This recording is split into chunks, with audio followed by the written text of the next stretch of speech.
বড়খোলায় আসামমালা সড়কের বেহাল অবস্থা নিরসনে এবার স্বেচ্ছায় শ্রমদান করতে এগিয়ে এলো বড়খোলার স্বেচ্ছাসেবী সংগঠন শেডো, সবুজ সংঘ ক্লাব সহ স্থানীয় জনগণ।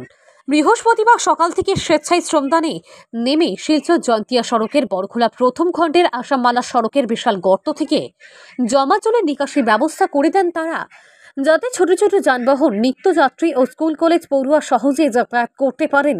স্বেচ্ছায় এগিয়ে আসা সংগঠন সহ স্থানীয়রা আসামের মুখ্যমন্ত্রী ডক্টর হিমন্ত বিশ্ব শর্মার দৃষ্টি আকর্ষণ করেন এবং তার পাশাপাশি মুখ্যমন্ত্রীকে একবার বড়খোলায় সরেজমিনে এসে সড়কের ধন্য দশা পরিদর্শন করে যাওয়ার অনুরোধ জানান। তৎসঙ্গে কাছাড়ের জেলা শাসক, পূর্ত বিভাগীয় আধিকারিক ও বড়খোলা স্থানীয় বিধায়ক মিসবাহুল ইসলাম লস্করকে সড়কটির উপর সুনজর দেওয়ার দাবি জানান। শিলচর জয়ন্তিয়া সড়কটি বর্তমানে কালে আসামমালা থেকে নরকমালায় পরিণত হয়েছে বলে অভিযোগ স্থানীয় জনগণের। স্বেচ্ছায় এগিয়ে আসা শ্রমদানকারীরা হলেন শেডোর সম্পাদক অজিত দাস, সবুজ সংঘের সম্পাদক গৌতম ধর চৌধুরী, শানি সাউ, রাজু সাউ, বাবুল হোসেন, সঞ্জীব দাস, সমাজসেবী সজ্জাদ বড়ভূইয়া, স্বপন দাস, সুমন দাস, বিপুল দাস, সঞ্জীব মালাকার, টুবলু দাস প্রমুখ।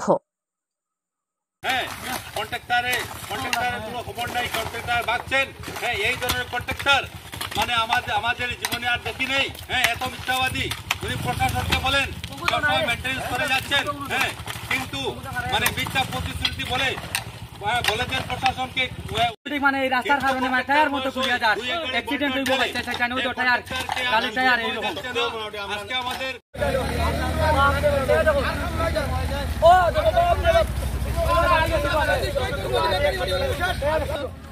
মানুষ আর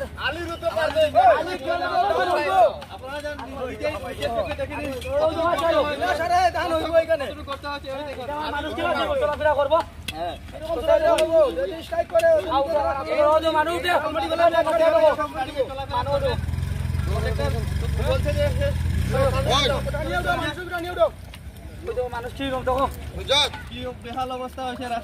কিন্তু আজকে ডিপার্টমেন্টে বারবার কারিগর মেনটেন করার, মানুষ চলাফেরা করতে পারেন না।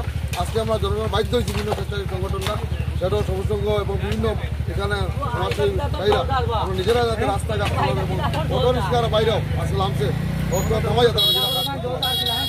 এটা লাগে আমি অনুরোধ করবো যাতে মানুষ চলাফেরা করতে পারে, তাহলে আমি দাবি জানাই। আমরা কত আন্দোলন করতাম, দুইবার আমরা আন্দোলন করে রাখছি, আবার বৃহত্তর আমরা জেল করে করতে আমরা বাধ্য হই। মানুষ যখন বেড়া হয়ে যায়, এরপরে প্রশাসন করবো যেটা অ্যারেস্ট করো, কেন অ্যারেস্ট করা হইতো আমাদের?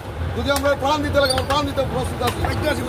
রাস্তা নির্মাণের লাগে আমরা প্রাণ যায় আমরা প্রস্তুত আছি। আমরা কোথাও রাস্তা নির্মাণ হতো, মা বোনটা স্কুলে যাইতো, বাচ্চারা স্কুলে যাইতো, এই আমার যেতে পারে না, হসপিটালে মহিলারা যেতে পারেন না, আজকে ব্যাংকে কাস্টমার আইতে পারে, দোকানদারি করতে পারে না, মানুষ চলাফেরা করতে পারে না।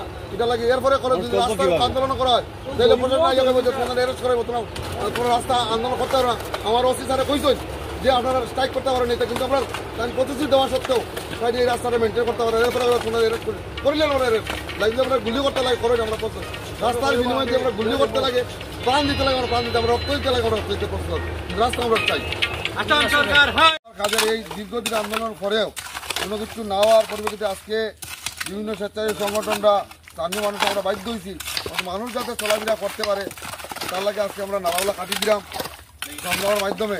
আমরা জানি আসামের মুখ্যমন্ত্রী আজকে বরাক খবর আইরা, কিন্তু এই যে বড় অবস্থাটা, ভয়াবহ অবস্থা, এটালে তার দৃষ্টি আকর্ষণ করলাম এবং কন্ট্রাক্টারে কইলে এবং পিডাব্লিউডি এক্সিকিউটিভ ইঞ্জিনিয়ারে কইলে কয় যে মেনটেন্যান্স চলা, কিন্তু মানুষ চলাফেরা করতে পারেন না। এটা লাগে আজকে আমরা বাধ্য হয়েছি কোথাও লইয়া নিজেরা যাতায়াত প্রায় ফুটকনির মতো হয়ে গেছে এখন রাস্তার মধ্যে, যাতে জল নিষ্কাশন স্কুলের ছাত্রছাত্রীরা যাইতে পারে।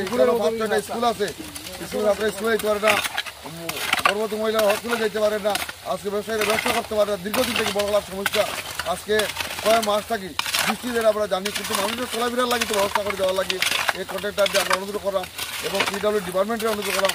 কিন্তু যখন আন্দোলন হয় তখন তারা প্রতিশ্রুতি দেয় এবং আজকে বড়খোলা থানার ওসি স্যারও কইছিল কিন্তু তারও প্রতিশ্রুতি তাকে আমরা বাধ্য হই আরও কিছুদিন পরে যে আমরা চলাফেরা না করতে পারি, তাহলে আমরা বৃহত্তর আন্দোলনে বাধ্য হই, আমরা জেল বড় আন্দোলন করতে বাধ্য হই।